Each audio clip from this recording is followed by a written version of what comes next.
have a PC. We have Linux. So, all fun and games aside, we actually went to Mac about 10 years ago when we were able to triple boot. OpenBSD has a lot of really, really good things in it. When you throw an Aqua overlay on it, like what Apple does, it throws in some curveballs. Windows, there's a ton of tools that are absolutely necessary in order to do a pen test. If somebody says that Windows sucks, they're just not pen testing, they're just being elitists. And obviously Linux is mandatory if you're doing especially any of the wireless stuff. So Macs were one of the first boxes to come out that we could triple boot with. So that's what we did. We had the old black Macs, actually lost the titanium to get a black Mac because that was the cool thing then. Does it work now? No, it's weird. It just comes up and it moves around the screen and then stops. You just continue. I'll just move around the screen. So keep it on. So we moved to that. I'll be back. Then VMware came out with Fusion, and that basically changed the game.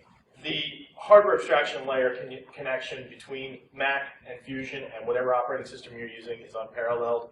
We ran the DEF CON. We ran the DEF CON CTF off of a Mac Mini. We had 14 systems running from Thursday to Sunday. We had 0 crashes during that time. We only did that so that we could test penetration testing using a Mac, and we blew ourselves away in terms of how well it worked. Disclaimer, this is for informational purposes only. If you are pen testing, have rules of engagement. If we tell you to do something, that's great. Wireless rules are changing on a really regular basis. If you get a chance, read Draghorn's paper on the wireless changes that are going on, the litigation going on for people that are doing wireless scanning. We used to be able to warp drive like crazy. Wiggle, I think I had 57,000 unique addresses at one point. I could get arrested for that now. And that's something none of us need. If you're working in any type of security field, there's probably a background investigation. That felony thing looks really, really bad on those. It is illegal in most countries, especially in the US, to connect, decrypt, penetrate, or inject any Wi-Fi traffic other than your own network, unless you have rules of engagement from the person that you're doing it for. So don't do it. You are solely responsible for all your actions. If any of you know John, former de Kahuna, we present together a lot. This is his slides. Hey, John. And so I had to use them. So legal stuff, know the wiretap laws, don't violate them. Make sure your activities are authorized in written rules of engagement. I say rules of engagement over and over and over again. There were a couple pen testers that came up to me after our talk at DEF CON and said, you know, that was a great talk and all, but why are you talking about all that boring stuff? This right here is keeping you out of jail. I don't care what you're doing it to, a big company, a law firm, a bank, a casino, a government agency. If you don't have this, you can go to jail. You can go to jail very quickly. They're really cracking down on hackers. You're looked at as a hacker. Hackers are traded for cigarettes in jail. Yeah. Like one. In most states, it is illegal to monitor any radio transmission. As it is legal, unless it is a pager or a telephone. That is actually changing, and that's changing since like 3 weeks ago when we did these slides. Additional things, don't jam anything. A jammer's illegal. Sorry. De-authing is really questionable right now as to whether it's jamming. There's a lot of very, very strange rules and laws going into play right now that we all have to kind of keep an eye on, and it changes daily. So we don't have anything up here for that exact reason other than be really, really careful with what you do. Why you should listen. I really hate this slide, but you have to do it. You really shouldn't listen to us. Research the hell out of this and learn as much as you can. Come to these conferences. BSides is phenomenal for giving people education, teaching, and learning. I've been doing wireless since 2002. My first pen test was 2003 on wireless, and people really didn't care then. In fact, I don't think the distros were even out yet. I mean, we were using, you know, Wi-Fi Stumbler. We were using iPacks, if you guys remember those with the old sliders and the Prism cards. It was a completely different world. A wireless assessment meant you walked around and you went to see if there was wireless available and what they were using. It's nothing like what it is today. Most recent, we're in the middle, actually, that says last week, we're in the middle of one right now. In fact, I had an out brief this afternoon in between part of the CTF. First DEF CON, we actually did something kind of cool with a Wi-Fi type contest. This was DEF CON 15. This was something we built because we wanted to see if we could. We got 3 terabytes of data out of DEF CON that year. Each one of those Linksys WRTs was different, customized. They all had fans on them because I actually caught one of these on fire when I was testing. So they all have 160 mil fans or 80 mil fans, whatever that size is. Going through TSA, this was a carry-on. If you look, these risers here are actually hex bolts with a whole lot of wires, power supplies, plugs, outlets, and a ton of antennas. I didn't even get looked at twice. That's how crazy things have changed. So that was DEFCON 15. DEFCON 21 this year, this is what we did it with. A whole lot less equipment, a whole lot more bang for the buck. We actually simulated a full pen test. It was a connection that, thanks to Rick and some others, we were able to actually help people get into with the whips. We were knocking down the traffic that people were knocking down to let them connect. We ran full wireless at DEFCON the entire time, and after we got everything in place, we had 0 hiccups, and we were knocking on everything we could to make sure that that was working. It was 14 challenges, 65 flags. It was pretty insane. It took a whole lot of time, and we had about 30 contestants. This year, they're talking about the possibility of having a black badge contest, so that would be awesome. Black badge, if you guys are familiar with DEFCON, lifetime admission. So these things actually do give you something other than just street cred, but it's a lot of fun to build. BSides DC, which was like 3 weeks ago, we kind of brought back the idea of the tower. A couple access points. These tendas, if you guys see them, they're like 14 bucks at Micro Center or Best Buy. Don't buy them. A, they call directly back to China. There's actually a chip that calls directly back to China, and you can't lock them down. So anybody that logs into them just logs in. It's really crappy. It's good that we had it in the CTF because we had to learn very quickly. That challenge came out fast. And today we started RF Wars 4, full Star Wars theme. It's 10 challenges, 0 through 9B. I think everybody's on about challenge 3 to 4 right now. There's one team that's going a little bit further. Their score is going to be normalized because all told, the guy that's doing it actually wrote one of the challenges. He only wrote one, but that's the first one he did, and he made everybody look silly by getting like 95 points immediately. His score is being normalized as we speak. So that is happening. When you're doing a pen test, we do these contests so that people have an ability to practice all of these capabilities and do them in a real-world environment. There aren't a lot of places where you can have, unless you've got a really cool lab at home, where you can have 15 or 20 access points of all kinds of encryption, all kinds of capabilities, all kinds of connections, whether it be enterprise or personal, web, WPS, WPA. The one that a lot of people are having trouble with now, and the people that are here that are in the contest will get a little bit of a hint. There is one challenge that is a homogeneous Apple network. It is extremely hard to disassociate that without a ton of power. If you've got a ton of power, use it because you'll break it down. Right now, there's a group down there that wrote the tool that drops networks that is having trouble getting into it.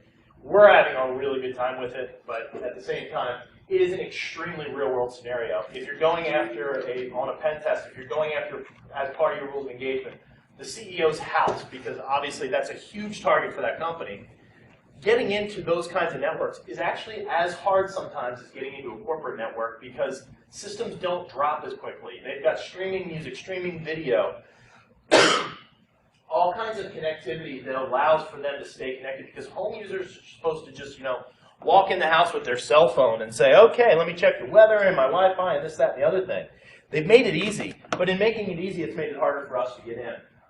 Understanding how these things work to then be able to try and disassociate them is a really, really good skill to learn. Problem is you only learn through doing it. I mean, it took us 3 or 4 days to figure out how to break into this particular network, which once we figured it out, it wasn't too bad, but you have to get to that point. You have to emulate that type of device. You have to attempt to attach with that device while you're de-authenticating, and that actually breaks the signal enough for you to get in. So that's a hint for you guys. You guys have some of that equipment. Again, rules of engagement. I think this is one of the last times I say it, but this is a get-out-of-jail-free card. We were setting up a line at a military base, up on top of the building, over top of the flight line. We're sitting there, we're setting up, they were antennas, and we were doing a point-to-point off of a monkey testing lab into another lab for testing other things that go boom. And next thing we know, boom, back in the head, get on the ground, get on the ground. Myself and my partner were on the ground, and I'm screaming, look in my boot, look in my boot, look in my boot. My left boot, I had the general's business card. Put me on the ground, put me in cuffs, put me down the brig, pull the card out of my boot, call the general. General's like, yes, sir, they're supposed to be there, they're authorized, what's the problem? President happened to be flying in that day. They don't like seeing, RPG-looking things up on a building as he's supposed to be flying in. We got out, we shook their hands. They were the first people to catch us in the year and a half that we had been doing that job. And I was thrilled that they caught us. I was pissed because I had a horrible headache for a couple days. But those are the types of things that you need to make sure that you've got this. And again, if that doesn't beat it into your head, it was beat it into mine. I'll never do one again. Enumeration on the assessment. You need to know what it is you're looking for. So, for example, with the CTF, as an example, scan through everything. Make sure you can see all the networks. If you can't see one of the networks and you're told it's there, try and figure out why you can't see it. There's a good reason why maybe you can't see the law office's wireless access point. Maybe they're masking. It's really, really silly. It's obscure security. But if they're masking that, you need to start making sure that you can send in beacons to let the client start yelling at you to tell you who they are. Follow, a customer out to Starbucks when they sit down. You start injecting, and now all of a sudden you're getting their beacons. If it's within the rules of engagement, you're allowed to follow them, off-site. Get as much information as you can. This is the really, really, really, really boring part. There's a laser. It's the top button. Okay. This is the really boring part. Your customer is going to be saying to you, well, what are our results? What are our results? We're finding stuff, sir. We don't have any results yet. And they get a little upset. You've got to, do some massaging with the customer just to be able to let them know, we're going to find stuff. We just need to know the lay of the land first. Most customers don't have that lay of the land of their own networks. That baseline is the most important thing you can give them when you're going through your outbreak, because now they know what their network looks like and they can start to defend it. Target information collection. Again, as much information as you can possibly gather. The SSIDs, the ESSIDs, the MACs, the types of systems they're using. There's a tag and error dump called TAC manufacturer. That's going to tell you who is being broadcast as the OUI of that access point. Typically, it's who the access point is actually built by. If they're masking, you're going to get some weird results. But if it's a Cisco network, you're at least hitting something close to a corporate network. You can start honing in. Modes of encryption that they're using. Are they using WEP? Are they using WPA? Are they using a client and a guest? Are they using Radius? Are they using off-site? Are they using PSK? Are they using hoteling? Are they using like what the airlines are using where you have to actually spoof their MAC? I get a text or a chat from Rick the other day. I'm on the airplane and I didn't authenticate. I wonder how the guy that's doing it had my MAC address. It still works, and it's a very viable attack. But you need to know what you're going after before you know you need to change your MAC address and actually start doing that. That was actually completely unauthenticated, by the way. I didn't even spoof. Oh, you didn't? Okay. I found another little one. I gave you more credit. No, I found another little one. There's something else. Okay. So the modes of encryption are important because you need to know what attack platform you're going after once you find out who it is that you're attacking. Sometimes they're going to give that information to you. Sometimes you have to find it. If you're in an engagement where you actually have to find that, when you think you found it, call the customer. Don't try and break into a network that you're not sure of. Every customer is, I say every customer we've dealt with has been really cool with, hey, these are the SSIDs we found. These are the ones we're going after. Are they yours? Yes or no? It's still black box, but if you start going after the law firm that's attached to the, dispensary that you're going after, you can get in a little bit of trouble, and again, you're not within your rules of engagement. And then parsing the useful information. Again, extremely important. Know what's going on there. Get as much traffic as you can, even if you can't decrypt it. If you get down the road and you can decrypt it, you can go back and put a filter in with the passphrase in Wireshark, and it'll decrypt your files for you. It's phenomenal. You can get all your data in advance, put a dropper down, come back later and do all the hard work later. Passive recon is really, really important. You want to get as much data from that network as you can prior to throwing any bits, because you're not going to get caught. A whips or whiz, if you guys are downstairs and you want to see it, we've got airtight running downstairs. Phenomenal. Oh, there's one over here too. Phenomenal intrusion prevention, intrusion detection system. But you don't want to get caught by that, because if they blacklist your Mac right away, or they blacklist your radio, or they blacklist your RSSI pattern matching, which Rick can get into a whole lot more of that really, really cool stuff, you're going to be blacklisted. You're not getting in with that radio. You're going to have to go with another set of radios, another set of antennas, another set of attacks. So just as much passive as you can be passive. And that means Wiggle. If you're familiar with Wiggle, it's the online wireless database of everything everybody's ever scanned. There's regular Google searches for the company. A lot of times you'll find out if they have guest networks or not have guest networks. Sometimes people will post information about these sites where, you know, hey, I tried to get in here, tried to get there. Do your Google research before you get out there. Exploitation. Man-in-the-middle attacks, client-side attacks, and cracking. So cracking encryption is really, really hard. If they've got a really strong passphrase, I don't care how many GPUs you have at it, if you've only got a 4-week engagement or even a 6-month engagement, you might not crack that passphrase in that time. Shake their hand, say, great job. But client-side attacks and man-in-the-middle, where you just start masking an IP address or masking ESSIDs, masking networks, all of a sudden, a lot of these devices will just connect to you. We were doing an agency, and there was a set of restaurants across the street from it. We took their free Wi-Fi that they were using for their guest network. Well, apparently everybody at that particular agency was using that guest network for email, for work, for file check. They were doing all kinds of stuff. It was cross networks. We set up a really cool little attack with a TP-Link 3040, which is about this big. It's actually downstairs. It's the size of a cell phone. It's got a battery pack on it. It's got a 3G modem on it. And it's got the ability to run Open or DD Word on it. So we customized that, ran it through the laptop, used a cell phone to give the laptop internet, and then passed the internet into the router. So that was a live internet router working beautifully.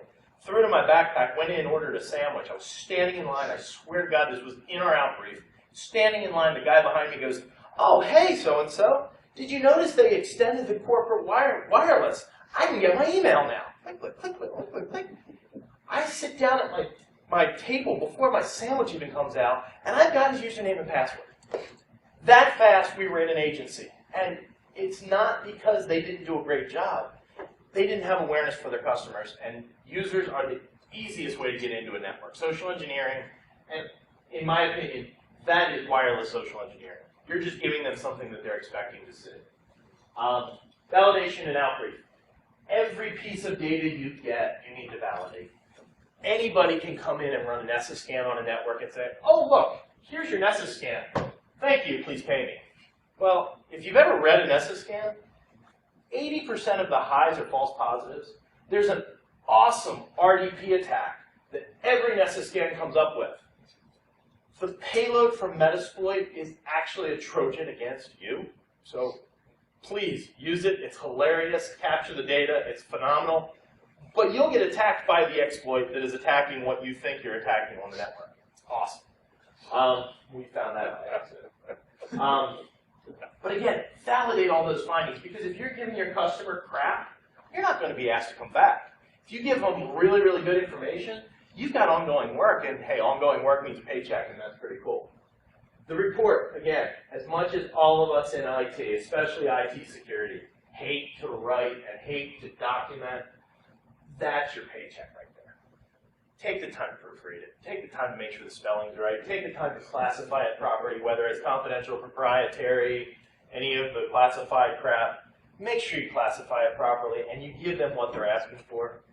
Again, so important. And when you're writing it, think of it like, 5th grade writing assignments, or 5th grade, newspaper articles, whatever it is. Who, what, where, why, and how.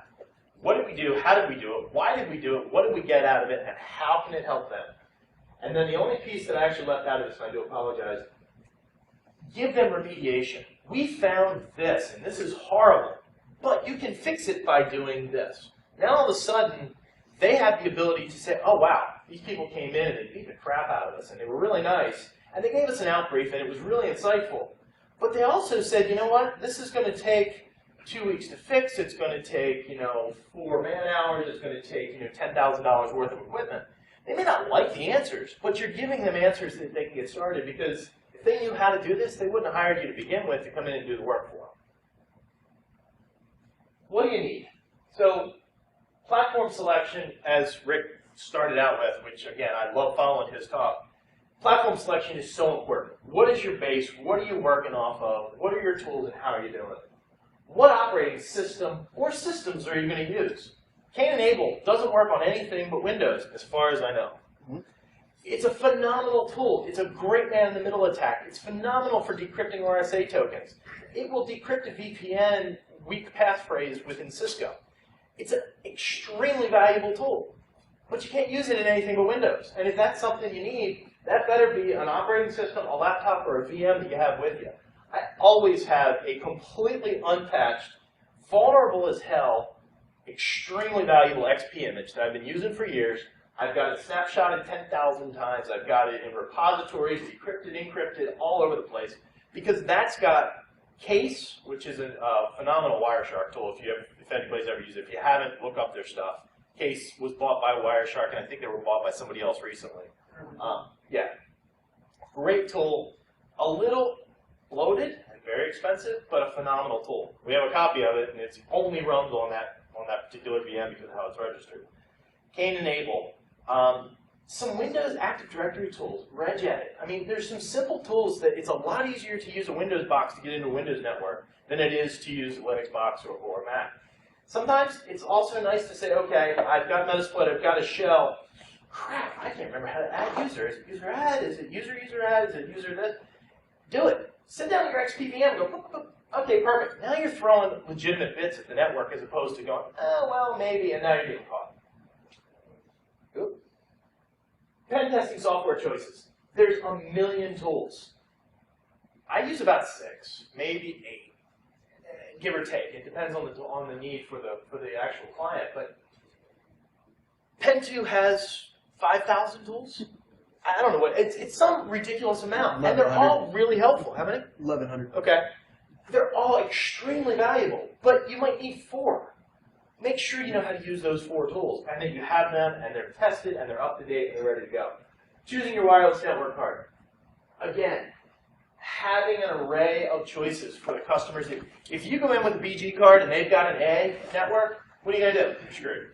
If you don't have something at least this big with wireless cards, you're doing it wrong. Again, come up and see us downstairs. We've all got our kids with us, mostly because we're doing the CTF. But, I mean, it's a backpack of little bags or Pelican cases full of stuff because, A, something might break, and if you're out in the middle of God only knows where, flying out to Oklahoma, you might need this. And you know what? You can't go to Walmart and get it. It's just not the way things are these days. 3-card setup versus 2-card setup versus internal setup versus external. This is becoming, at least in our circles, as big of a debate as VI and Nano and old versus new and Pen2 versus Kali. I prefer to have each card doing a very specific job, and I use 3 cards. USB, USB hub, 3 cards. 2 cards works really well if you don't need to connect to the internet or don't have another internet option. With the 3 cards, in my use, I have one that's injecting, I have one that's sniffing everything that I'm doing, and then I have another card to test the network that I'm trying to get into if I get a passphrase, a passcode, an access, a MAC address, whatever it is. And I need the ability to adjust those cards on the fly, whether it be changing the MAC, changing the strength of the card, changing the firmware, getting into a very specific organization. The one, and Rick and I actually noodled through this a while ago and had some great insight. Most whips are looking at signal strength, MAC, location. If you can mimic the person that you're trying to knock off with the signal strength, the MAC, and the location, you can knock them off and get on that network. Now, a lot of these whips, that's one of the only ways to beat them. I mean, oh yeah, totally. I mean, and whips and WIDs are really hard. I mean, it's like when firewalls first got introduced into wired pen testing. They were hard to get through. Well, now we all kind of laugh at firewalls. Well, now we're starting to get into whips and WIDs with firewalls, with firewall modules on Cisco modules, all Cisco equipment, you know, Aruba. There's so many things to understand these days. And now everybody's bringing BYOD, so they've got their devices. Every 2 devices over there. I mean, who doesn't have a cell phone in this room? This would be a funny thing. Who has a pager? Because they're decoding them downstairs. People still carry pagers. Hospitals are huge right now for pagers still. The doctors carry them. They need to be able to get close range with them. So again, having the right cards for the right setup, and again, the 3-card setup might be an Ubertooth, a hack RF, and a wireless card. It depends on what you're trying to go after. If it's a SCADA system, it's not just 802.11. You might need a Zigbee card. You might need Bluetooth. You know, you never know what you need, so have as much of it as you can. And hopefully, if you're doing this professionally, you have a company that's actually funding that, because this shit ain't cheap. I mean, I've got a couple cards that are $600 a piece, and I've got 1 or 2. Yeah, I mean, Rick's, I say it all depends. show and tell. So the little Go kit has an RTL SDR, which is a $20 SDR, a $16 TP-Link Wi-Fi card, and then the most expensive piece of gear is a $100 Ubertooth. And this is what goes with me literally everywhere I go, like almost to the mall. Yeah, changes baby's diaper and he's And then there's the bigger kit where you've got, you know, 4 extra wireless cards and 10 extra antennas, and there's a hack RF on the bottom in case you need to transmit stuff on an odd frequency. It all depends. I mean, to start in this stuff, the entire case and contents are literally, except for the Ubertooth, they're like $45. I mean, you add in the Ubertooth and it's $145, and honestly, that little tool can do some really impressive stuff, even though most of the time it's not sniffing Bluetooth. There's all kinds of stuff that you can get that is really cheap that can get you into this, and you work your way up to buying the, you know, the hack RF or the Blade RF or the USRP to do a full cell phone tower simulation. I mean, you can go as far into this as you want, but literally you can plop $20 down and get really far if that's what you're interested in. Yeah, the TP-Link, where's the TP-Link? This is actually one of the stupid best little cards card. I've ever tested. Literally. I don't know why. 2 weeks ago, Micro Center had them for $14.99. I bought 8 of them. And the reason is, they burn up. They do. It's like the old Alpha cards. They burn up. But for $14, if I burn it up because I'm doing something that's, you know, beneficial to the customer, they're awesome. They're easy to get. You can buy them just about anywhere nowadays. And which Rick's got a little nipple on. They've got an external connector on them, so you can put whatever antenna you want on them. We've got patch antennas, actually, I brought one with me downstairs, that is dual band, quad panel, 15 dBi, forward direction. It's phenomenal. This will plug directly into the 2.4 gigahertz horizontal or vertical, and I've got basically a $1,000 setup if you went to a store to buy something like that. So as cheap as it is, it's kind of like giving a carpenter a hammer. $5 hammer can build $1 million house. Well, a $14 card can get you a $100,000 pen test. Yeah, I buy wireless adapters like most people buy breakfast. Yeah. And I mean like 1,507 maybe. I've got a lot of wireless cards that I've tested. This is actually number 2. My testing methodology is how many packets can you see compared to the next card? And literally, this one out of everything I've ever bought picks up almost as much as the best card I have. We're actually going to do some testing tomorrow because I have a couple of cards that we've been wanting He to thinks test his back and forth. PCAP can beat it, but we'll find out. So, But I mean, they're cheap. The best card is currently the Alpha NHA. Yeah. The Atheros model of Alpha, the latest Alpha, is phenomenal. It is better than anything I've tested previously. And they were That's almost number 2. impossible to find recently. Yeah. Not so recently, they came back on the market. Yeah. The Realtek ones, the NHRs, people can buy, and they're really cheap, and you can buy them anywhere, and they're absolutely worthless. The NHAs are spectacular. So the other piece is, okay, so you got a radio, now you have to decide on an antenna. We'll get into that in a minute, too. Always have the right tool for the job, though. It's extremely important. Again, talk to any of us, and this is how we do this. So platform selection. I'm going to kill all of the transitions. I think transitions are stupid. So, internet access. You've got to have some form of internet access because none of us remember everything in Google as your friend. So have internet access, whether it's a tethered phone, an iPhone, Android, whatever it may be. Have some form of internet access wherever you are when you're working. Laptop, Mac or PC, totally your choice. You can make the wrong choice or the right choice, but it's totally your choice. Mac's obviously the wrong choice, as you all saw from the beginning of the talk. Whenever giving a presentation, obviously Pen 2 works much better than Mac. And that's about it. Pen 2 runs beautifully on a Mac as a Pen 2, as a Fusion VM. But from a capability, from an out-of-the-box capability, from a longevity issue, I mean, these Macs that we're using, and we're using them daily, they're from 2011, and they're still running just as fast as just about anything else out there with the way that Fusion works. Have a multi-core processor because you're going to need it. Any type of data crunching you're doing, any type of cracking, if you're doing it on site, which some cases you do if you get, if you're going after a web network, you're going to be doing it on site. And believe it or not, there's still a lot of web networks out there. A lot. Yeah. A lot. Hard drive space for all necessary apps and VMs. So make sure you've got room. Make sure, and I know when we were talking downstairs, they make CD delete kits for the older Macs, the first unibodies. We can actually take the CD drive out or DVD drive out, throw another hard drive in. Most PCs, you're going to have enough room to put a terabyte drive in. SD drives are a lot more expensive and super well worth it because your VM runs, it's exponentially faster. They also found that with cracking, your bottleneck tends to be the speed of your spindles. So if you're on SD and you're doing the cracking, it's as fast as using like 1 or 2 GPUs. You're not going to get massive increase, but you're going to get significant enough increase to speed up your time. Again, SSD is optimal. Screen space for multiple terminals. It's going to take more than just a single terminal to do a lot of the work you have to do, whether it be running an air dump, de-authing at the same time as you're trying to crack with air crack. I mean, that's 3 terminals right there. 3 radios is really helpful to use for 3 different terminals. Again, I like to be able to have enough room. Spaces are great if you guys are familiar with how they work. If you're in Windows world, it's not so much.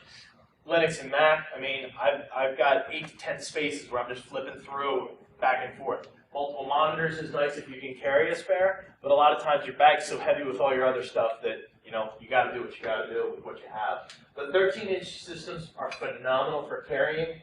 It's just the screens are a little bit smaller, so it doesn't give you quite as much real estate. The old 17-inch Macs and even the 17-inch like Alienwares and stuff like that, they were extremely heavy, but they gave you the space, and they usually had a really good video card on them, so you could actually, I mean, most older folks can't see what you're looking at, but you can have 8 or 10 terminals on those screens, and you can get as much as you need in one space. Yeah, your mileage may vary. This is just kind of what we do. External radios and antennas are a must. If you're trying to change any of the settings and you've got an old Lenovo, I think which is what this picture is, it's really hard to change those internal radios. It can be done. Some do, some don't. Channel 13 is one of our challenges for the CTF. The internal cards could do it. I guess Rick or Draghorn could probably do it, but a lot of them you can't change. I mean, you literally have to go into the firmware and alter the firmware and change it. It's not something you can just change with a couple lines of code. So the externals are really important. Plus, if your radio burns up, again, $14 is a lot easier to replace than opening up the back, pulling out your PCI Express card, pulling everything out, rerouting the wires and everything else. Done it before, but it's a royal pain. A power supply, enough outlets to power everything you have that needs power. These things are awesome. There's a monster, folding monster. It's 4 outlets. Cell phone, USB hub, laptop, and a spare. Everything you have is going to need power at some point if you're out there long enough. Yep, that's the little one. Yeah, I got the dinky That's one. the cute one. You got 3s. A surge stripper or splitter, and the final piece to this, especially if you're doing wireless stuff, because it's going to be nights sitting in your vehicle. So hopefully you have a slightly comfortable vehicle, but an inverter, yeah. And don't get a cheap one. A cheap one will overpower itself and break the fuse if you're running a VM and the VM kicks on and you're going full processor. I've done it, it sucks. Get something that's wired in. If you're doing this professionally, get something wired into your battery. Sports cars are kind of cool because usually the battery's in the back and you can plug right into it, clip in, clip out, and you're done. Bigger vehicles, Suburbans, Tahoes, those kinds of things have room for 2 batteries sometimes. So again, it depends on what you're investing in this, but if you're going to be sitting in your car for any length of time, you don't want to be wiring stuff up every time you go. A built-in inverter, there's YouTube videos, it takes 20 minutes to go underneath the car through the drain ports, run a 10-gauge wire, 10 or 8-gauge wire out to your battery and ground it. Tons of online, I actually had to go through this recently. You don't need a super expensive one, but $100 for an inverter as opposed to the $20 inverters won't blow up your laptop or your car or catch it on fire. As with anything else, the $20 inverter is $20 for a reason. Distros, okay, OS X with Fusion. Our team's been doing it for years. We absolutely love it. Your mileage may vary. I think Rick only carries Pen 2. So again, it depends on what you're doing, what you're used to, what you're comfortable with. What do you do if you need a Windows distro? I have Windows VM. Okay, so you're running VirtualBox? Yeah. Okay. Sorry. No, you're good. Again, Windows, bare metal or VM. We used to carry 3 laptops. That's what you did. You had a big backpack, you carried a bunch of laptops, it had your operating systems, everything was bare metal. It's a pain in the ass and your back can start to hurt. If you want to do it, awesome, 3 i7s, hey, cool. I'd rather get one system that's rocking with 16 gig of RAM and put my VMs on it. But again, what your budget is, how you're working, what your work, some people like to have those laptops, sitting all in a row. Pen 2, bare metal or VM, again, that or a Gen 2 install with a Pen 2 overlay. Again, it depends on what you're looking for. I have Kali on here. I'll be honest with you, the wireless stuff in Kali has been extremely disappointing to me. I can't comment on 100% why. You may know better. We can have that discussion later. A lot of the tools don't function as advertised. They're getting locked on channels. They're having a lot of problems releasing radios. Again, I don't know that it was originally intended to run wireless as its primary, but Pen 2, obviously, with developers like Rick on staff, they're looking more at the wireless stuff, and that's what we're talking about today. Kali for a wired, it works just as well as far as I'm concerned. I haven't seen a whole lot of problems with the wired tools. And again, it's Metasploit, Wireshark, Nmap, Netcat, and probably 4 or 5 other tools that you might need. Your Cena if you're doing some VLAN hopping. And maybe some web app testing. It depends on, again, what your background is. Some of the tools, and again, we kind of went through a list of, if I'm on a test, these are the tools I'm going to use. And this is, I'm not going to say completely comprehensive, but you could do an entire test with this. Now, on this one, we did add some of the SDR stuff. These slides were told for some of the training for tomorrow, too. But Aircrack NG, it's got 80% of what you're going to need for wireless. Kismet is going to give you some of the back end for decryption, for packet capture. Arrow's dump as part of the Aircrack NG, but I broke it out because, frankly, you can get 90% of the information you need about a network with AeroDump. Manufacturer, channel, strength, RSSI, BSSID, ESSID. All of the data that you need, you can get from that, and it's going to throw it out to a PCAP. You can throw it into Wireshark, and you can read it back. TCP dump, again, much lighter weight than Wireshark. Your mileage may vary. If you're good at looking at it from a terminal, awesome. I'm much better with filters with Wireshark, or pulling a PCAP and then using it later. And that, you don't know what's on the network unless you know what ports are open. Just plain and simple. PGP, you need to encrypt your data. You need to make sure that if somebody steals your laptop, they're not getting your customer's data. It's very helpful if you've got it encrypted. PGP, GPG, Checkpoint's got a tool. There's a bunch of hard drive encryption tools out there. There's also a bunch of file encryption software out there. PGP and GPG, they're solid. They've been around forever. They're open source. They work. Revert is on there. They were a phenomenal sponsor for us at the Wi-Fi Village. WPS as an implementation sucks. WPS cracking sucks as bad as the implementation of WPS. If you guys have great stories about cracking into a WPS network instead of the WPA2, I'd love to hear it. 8 hours. Yeah. I mean, it's taking time. It's not something that's going to be, it's not as inherent as it may appear. And some of the tools that are built that are cost tools aren't necessarily as solid as one would think. Reaver didn't sponsor me, so I can say it. There's a whole bunch of bugs on their bug tracker that they just left to rot, and instead all of us have to heavily patch it ourselves because otherwise it literally does not work. It's basically, in the public release, trying incrementally from all zeros to all nines until it hits on the key. So depending on how lucky you are, you could get it like that. Or you may as well crack the WPA passphrase because you're injecting so bloody slow because most of the access points can't handle WPS requests very quickly. So you're getting like 1 minute. And the other problem is if you DOS somebody that's got a WPS passphrase, a lot of systems are resetting the WPS passphrase. So you just did all that work for it to start over somewhere. Yep. Everything about WPS sucks except for users at home that want to be able to push a button and magically their Wi-Fi is connected. What they don't realize is they've still got WPA2 connected. So all the way around this problem. It is a tool. It is a tool that works. It just doesn't work that well. How much of the WPS do you guys see in corporate pen tests, or do you use that like at the CEO's house? we're seeing a lot more in consumer. It exists, but it exists on new technology routers. So a lot of the newer routers that are coming out have it. It's on by default on most lesser expensive routers. It's off by default on most more expensive routers. So in a corporate environment, you're going to see a lot less of it. In a home environment, if you scan a neighborhood, which is illegal nowadays, but if you scan a neighborhood, you're going to find a lot of it. I've actually had a surprising amount of luck finding illegitimately placed access points in corporate environments that have WPS on them. Because people will go to Best Buy on their lunch break and buy a new iPad, and the guy at Best Buy says, oh, well, if you're getting a new iPad, you need an Airport Extreme to talk to it. And then they'll sell a Mac too, and then they plug in everything on their desk, and it's vulnerable as hell. And you'd be shocked how much stuff in a corporate office is run by absolutely crap gear.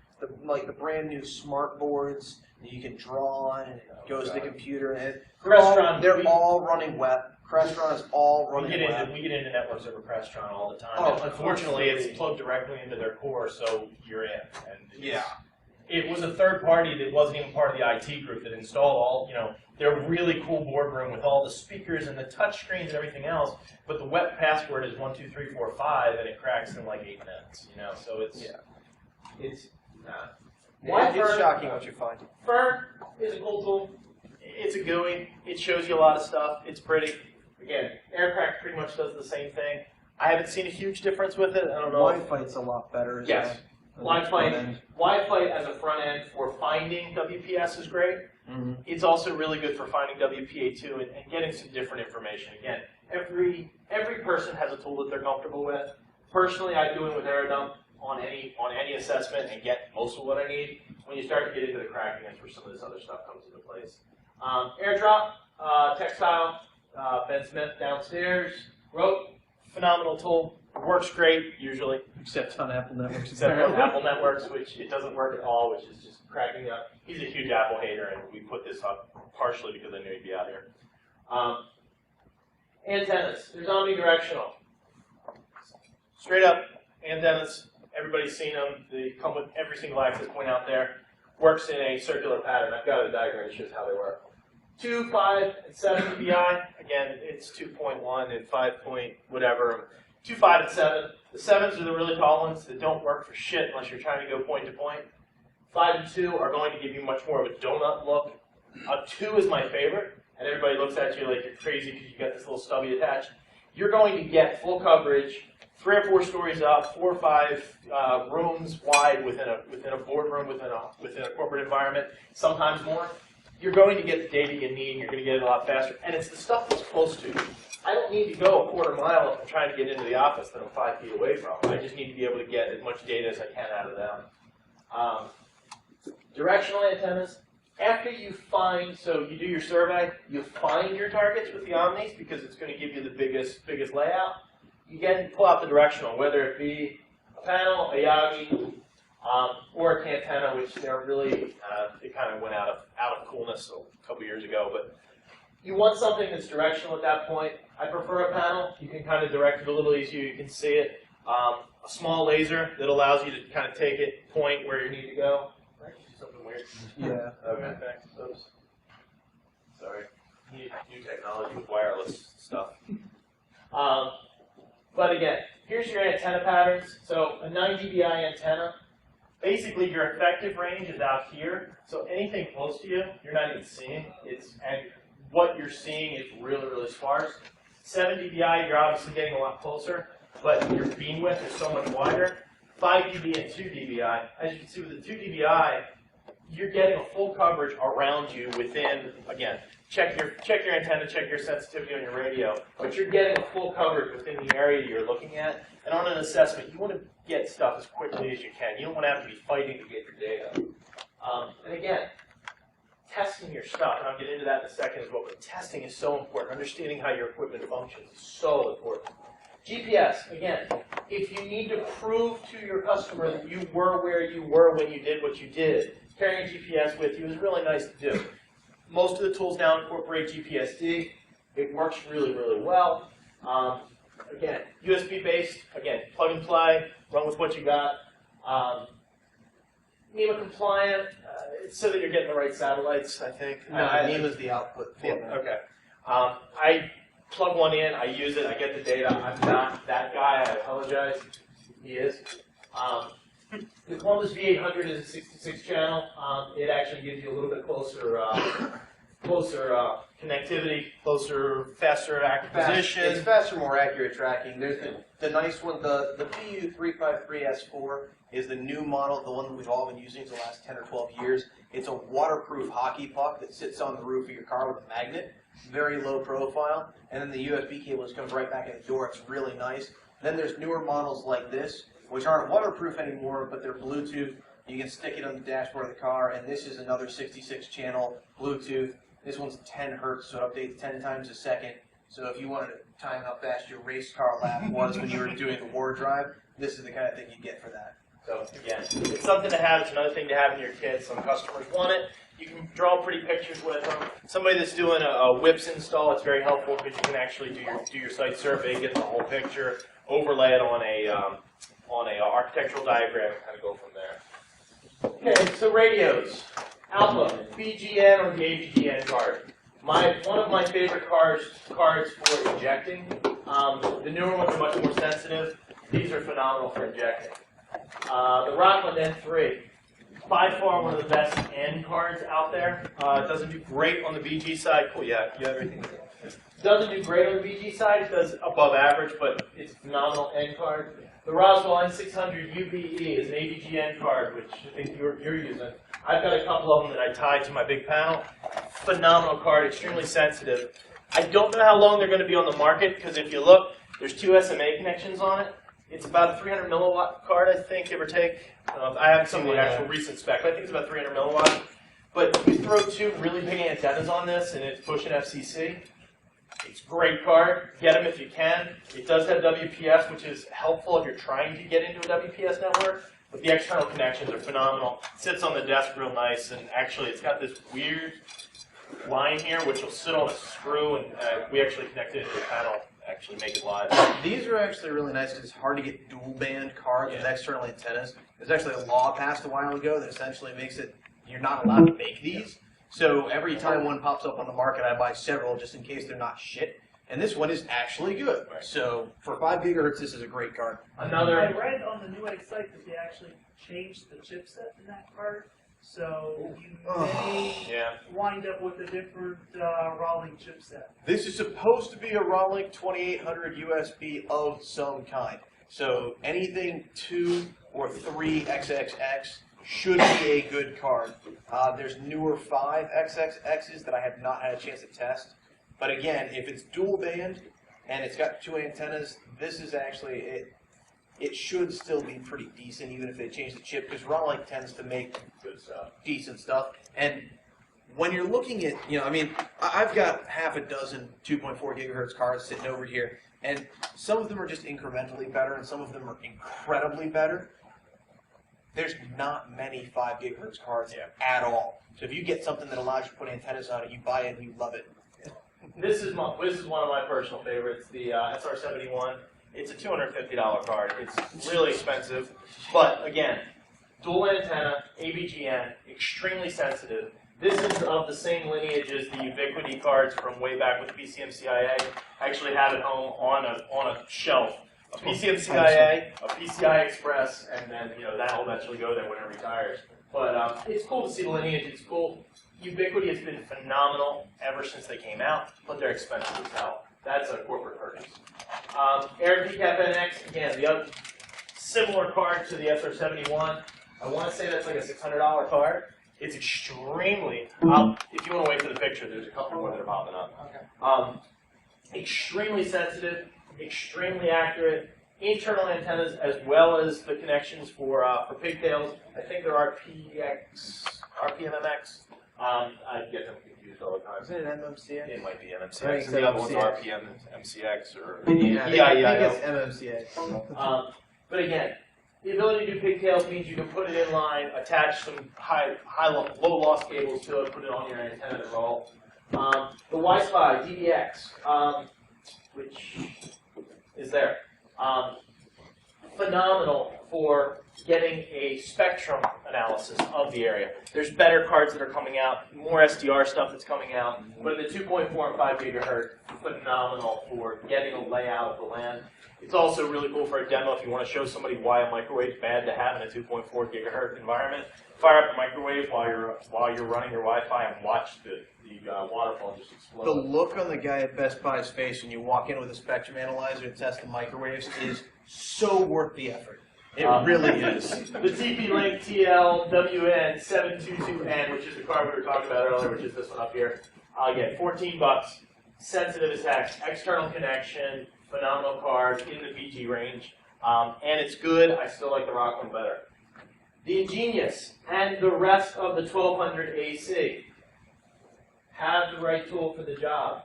There aren't any other tools out there that will work on Linux, on Mac and Windows with the correct driver and its own tool. You can run that along with your local system. You have AC connection. AC, I'm running at the house because A, it's cool, it's new. B, there aren't many tools out there to get into it, and it's gigahertz over Wi-Fi, which is awesome if you're a Wi-Fi geek. Ubertooth 1, it's got a lot of uses. They're still writing daily new tools for that. Michael Lawson is just insane, which is awesome. Yeah, Ubertooth Jared 1, Boone actually took over the Ubertooth project now, so there's him and Mike Ryan have been doing some awesome stuff, especially with Bluetooth Low Energy. Mike Ryan actually gave a talk at ShmooCon last year. Basically, Bluetooth Low Energy has no encryption if you're anywhere near that gentleman. Hack RF Jawbreaker, SDR, Rick's got one of those too. Again, software-defined radio. And then there's the cheap version. Yeah. $20 covers almost the same range. $300, but it can transmit across, 30 megahertz to 6 gigahertz. So just in case you're bored. There's not a ton right now on SDR, but the tools that are coming out very quickly. There's going to be a talk tomorrow on SDR. If you have the opportunity to come see it, Try the Wi-Fi Wi-Fi training. and it's going to be phenomenal. Testing your gear. Have a repeatable process for validating your antennas and your setup. I use paper still because I'm old. I have notebooks and notebooks and notebooks of card and antenna, signal strength, RSSI, channel selection, packets lost. There's also See the hair color difference? Yeah. There's also a Kismet script called shootout.rb, which we're going to fight over tomorrow, and we actually have some time to kind of geek out at this conference, so we're going to, and been kind of looking forward to it for a while. But understand what your equipment does. You don't want to get onto an assessment and go, I'm 100 yards away because there's a standoff because of a fence. I don't know if this card does it or this card does it or this card. You want to be able to go, okay, I'm about 100 yards, like playing golf. I'm about 100 yards out. I need to do this. Okay, I'm going to use my, my wedge or whatever. I'm going to use this card with this antenna on this setup. I'm going to stick my mag mount on the roof, and I'm going to get what I need to get. And then I'm going to get out of there because if you're in a city, the police don't like you just sitting in a dark car with a laptop with antennas on your roof. They get a little upset about that. So you got to be able to get in, have your scripts ready to run, click, click, click, click, watch for what you're watching for, and then get out of there. You have your rules of engagement. But law enforcement still can say, well, you're on public property, or you're in the street, or you're in a parking lot, or you didn't pay your meter or whatever. You don't want those hassles, especially when you're getting paid by the hour to do the work for the customer and you have a deadline. Know how all of it works, and know how it works with each platform. There were some people downstairs, it was interesting. We saw, Blackbox, SUSE, Kali, Pen2, Mac, Windows, so all kinds of people using all kinds of different OSs, which is awesome, and you should use what you're comfortable with, and the tool that works. But know how your antenna and your radio works on a Mac versus how it works on Linux versus how it works in Windows, or if it works in Windows or in Mac or in Linux. Understand all that, know it before you get there. This is where you practice. You take the old access points that you're going to throw away or play with Verizons because they suck, and go crazy, hit it. Look at it, see if you can crack it. Change your password, put an easy password on, put a hard password on. Put a password that's in a word list, put a password that's not in a word list, and see how long it takes you to get through. Again, understand how this works. I mean, this is a very repetitive process because you need to be able to do it every time you get on site. And never be surprised by your equipment. If you have a radio that you think is going bad, have a backup. If you have a radio that goes bad on an assessment, it's kind of, you almost have to be second nature. Oh, crap, that sucks. Okay, grab this. Okay, in this configuration, I'm good. If you're a professional pen tester and you're using a $16 radio, for the love of God, buy two. Seriously. I love that card. And we had like 3 of them having issues today. And when you practice, it works every time. This is part of the challenges for the CTF this time. This is actually one of the challenges. I won't get into the rest of it until we go through the rest of the WCTF.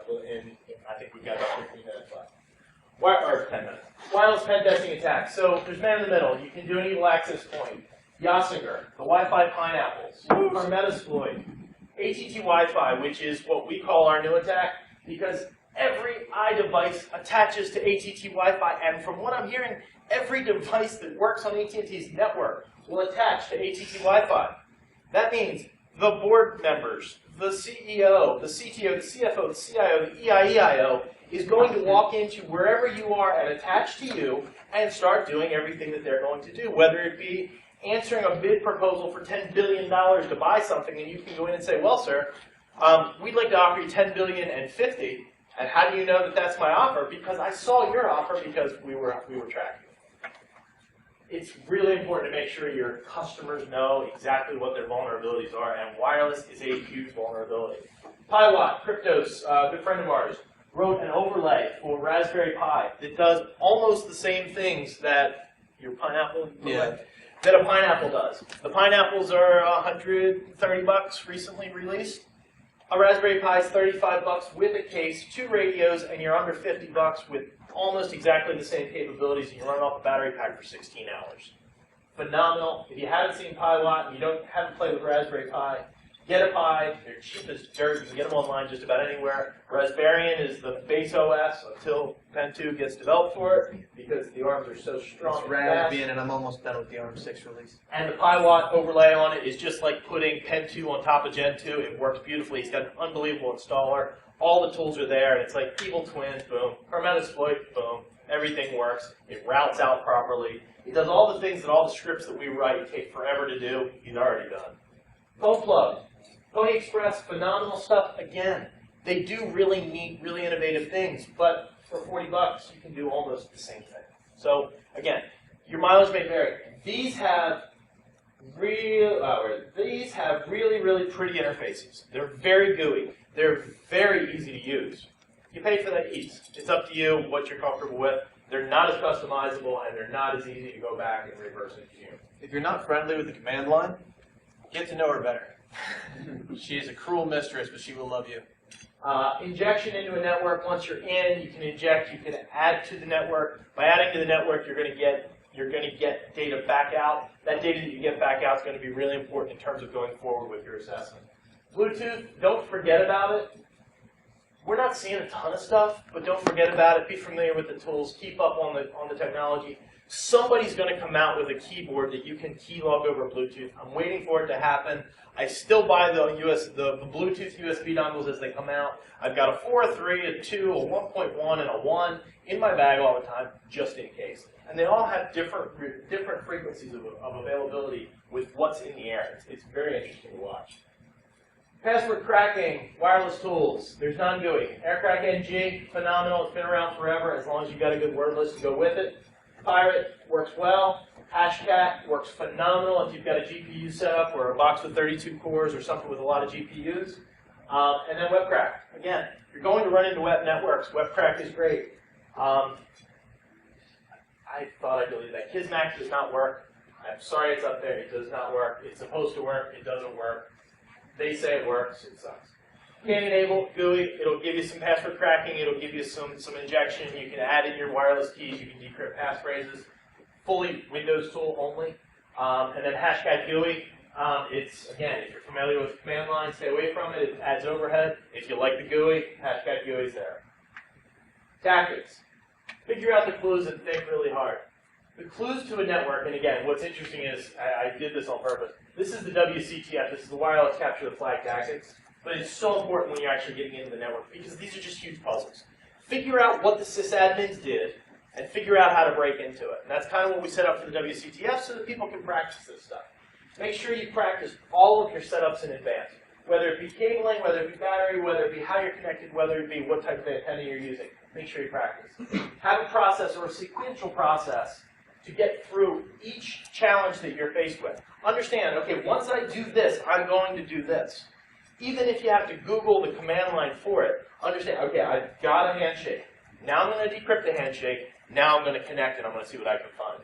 If I can't do that, my next step is going to be to social engineer, throw a Trojan at the network, and try and hook a box and then pull the WPA supplicant back, or pull the wireless, or pull the registry, or pull any of the data you can off of it. Some networks, that's the only way you're ever going to get in. Take really, really good notes as you're working. I prefer paper or opening up text files. It will help you. Understand what you made a mistake on the last time. Go back and read it. Go back and look at your notes and go, oh, crap. On such and so, I did this, and this is what I got, and that sucked. Go back and research and go, okay, this is how I fixed that. Do your homework and understand. And then learn about the person running the CTF, running the company, running the wireless, running the networking. Google, Facebook, Twitter, LinkedIn, all of those things, people love to brag about what they do. I just set up a 1,500 user Cisco wireless access network with WPA2, and it's awesome and nobody can break in. Cool, okay, so that's what this company is. Hey, I'd like to talk to you about your wireless. I heard you're using WPA2. And they go, whoa, what the hell's going on here? A couple cool tactics that we use, and I'm actually almost done. Aerodump, NG, channel 1611, band ABG. These two are going to be kind of your mass net that you throw out. Either band ABG or channel 1611 if you're doing just a BG network. This is going to give you everything. This gives you the entire kitchen sink, everything that you can see from that perspective. As you start to hone in, you start deleting these down. Aerodump NG, channel 1, band B.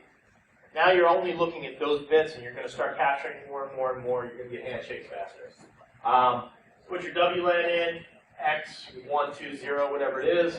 Mon, after you've done your Aeromon-CC, add it in and start. Channel used, I like to do this when I'm actually, minus W gives you what you're writing out the text. The channel used and the customer name gives you the ability to go back later and say, okay, I was on the customer site on this day, and this is the channel I used, and this is what I found, and kind of go back. And then TAC manufacturer. This is the other one. This is going to give you whether it's infrastructure, whether it's, is it Linksys, is it Cisco, is it Cisco Linksys, is it capital CISCO, which is their corporate stuff, or is it capital C, small ISCO? Is it enterprise, is it local, is it Soho, is it Aruba, is, whatever you can see on that network. Is it an airtight network that they're actually running, and then you got to worry a little bit. As you get more and more specific, you're going to get more and more data based on what your target is. Start with a 2 dBi antenna, then you move to your panel, then you start locking in. So basically you're going big net, fishing rod, spear. You're getting the fish tighter and tighter and tighter into a smaller pond, and then you pull them out. Going on downstairs, I'm going to run through this in like 3 seconds. This is the contest that's going on.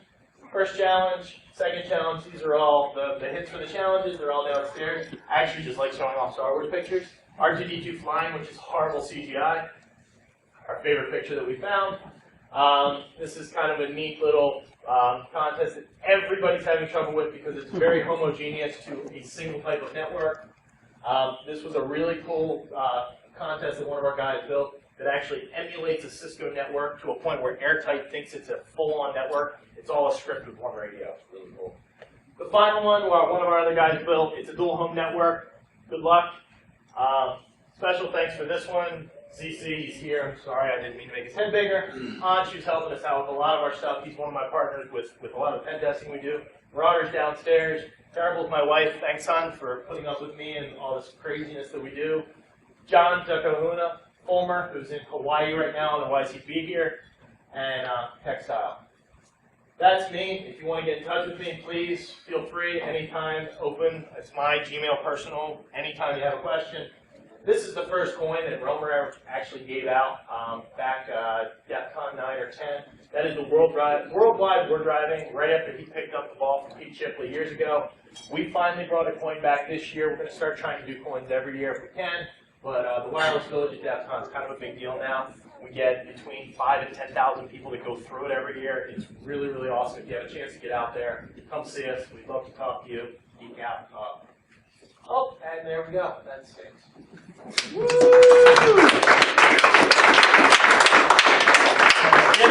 fun nerd out.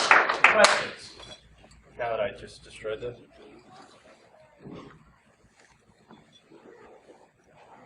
Any questions? Couldn't have covered everything. We'll be downstairs all week, or the rest of the weekend, I mean. Let us know. The rest of tomorrow. For the rest of tomorrow. I'm on like 2 hours. Password list. What do you do to create your password list? So there's a couple projects that are going on right now. One of our guys, Wick, who's actually downstairs too, is doing a Git scrub and a Facebook scrub and a bunch of shit. I can't do wireless. He's doing a scrub of like every major word list out there, every website. He's doing a Git pull from there. He's got a repository up on Git. He's downstairs. Come see us. I can kind of point him out and show you where he is. There's a really good set of password lists on Pen2 at user share dict words. There's a bunch of big repos out there. I mean, honestly, the cloud cracking stuff, if you're not doing corporate or government work, is great. If you're doing corporate and government work, you've got to send up your BSSID. I don't necessarily trust a lot of people that are running those, although they may be full of ethics. I'm throwing up a customer's data, and I'm not real happy with that. So you're throwing up a handshake with the BSSID, even if you just strip out the email. There's a million more out there.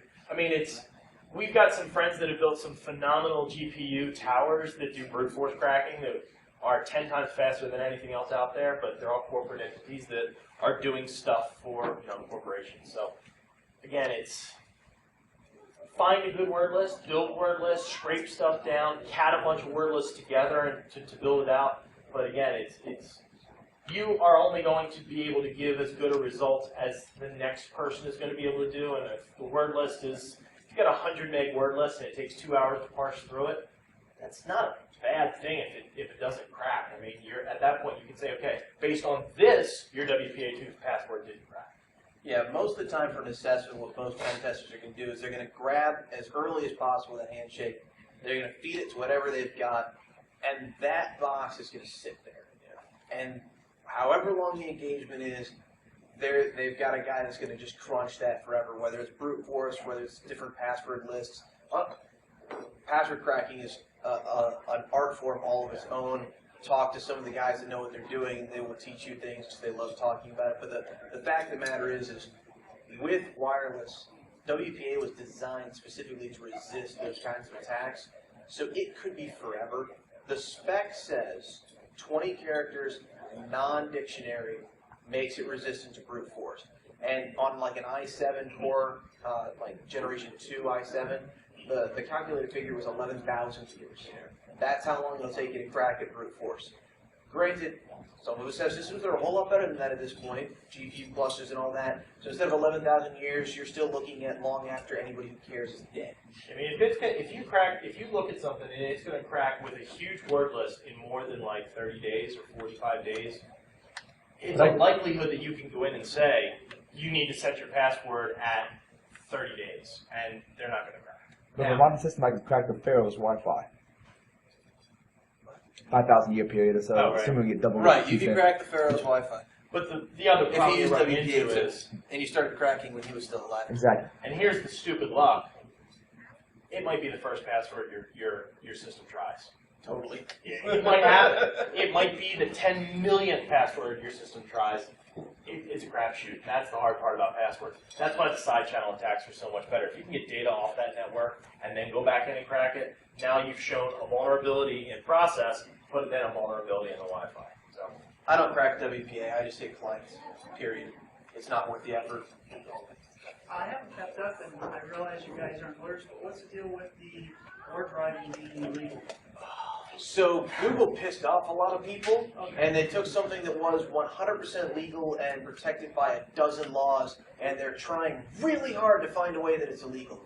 And, well, when you've got that many lawyers paying that much, sometimes they find a way to consider it illegal, even though that's total bullshit. and it's starting in California and in movies, so it's just a matter of time. Again, if you're war driving for informational purposes only, and you're not pulling data down, if you're just getting APs and you've got your script set, it's questionable. And then again, it comes down to, do you want to have to then litigate? Or do you want to decide yourself? The original letter of the law from the FCC was you can monitor anything you want. You cannot decrypt it. You cannot use it for business gain. Google kind of screwed the pooch on that second one. Yeah. So realistically speaking, we already had a law against what they did. They were using that data for business gain. And that's a problem, and I don't know why the lawyers can't go after them for breaking the law. We have to make up new laws to make what I do illegal. One thing I can say, and any good lawyer will tell you this, if you haven't already, get your amateur radio license. Yeah. Because there's all kinds of awesome things that I can do that you can't. It's totally illegal to listen to a police scanner while driving around in your car, unless you have an amateur radio license, and then, hey, cool.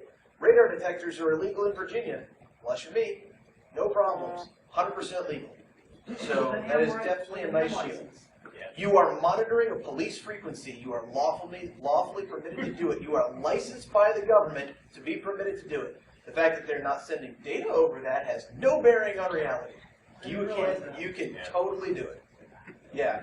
Now, mind you, the cop that pulls you over is still going to take it, but when you go back to court, they are going to give it back to you, and they're going to apologize for your inconvenience. But the dude on the side of the road is not going to know that, so try to remember that cops aren't lawyers and don't get yourself arrested for fun. And if you're not a lawyer and you don't have the money to deal with the legal fees that are associated with it, again, use your best judgment. Yeah. That's why we say, don't try this without an ROA. It's not worth it unless you've got that spare time and money to throw away. Yeah. Or you just want to see how far you can get with the system. There is that. It can be. It can. Sometimes it's not. Deal with the ramifications. Any other questions? Cool. Come see us tomorrow. You gonna post your slides anywhere? I think, I don't, yeah. Yeah, but probably a good idea. I can post along with the video. Yeah, we'll post the slides. About 45 minutes in, I switched feeds, and I at least got a high def of the camera in that, which looks a lot better than the composite. But yeah, sorry about that. I don't know what the fuck. Oh, no. And you know what? It happens. Here's the funny thing is, I was watching it up here, it would flicker and show and then disappear. Oh, really? Thanks, sir. It was like almost there. Yeah, well, Make sure you got that back before you it's the Appleness. I was going to come get you. Next time I have, I'm gonna try swapping out the adapters. I wonder if a different DisplayPort adapter would make a difference at all. I don't know. And if you've got a direct feed, I would think it would then immediately just I guess. Also, you can run AirWatch. Right, and that's the problem. I mean, I've got HDMI DVI in this, but I typically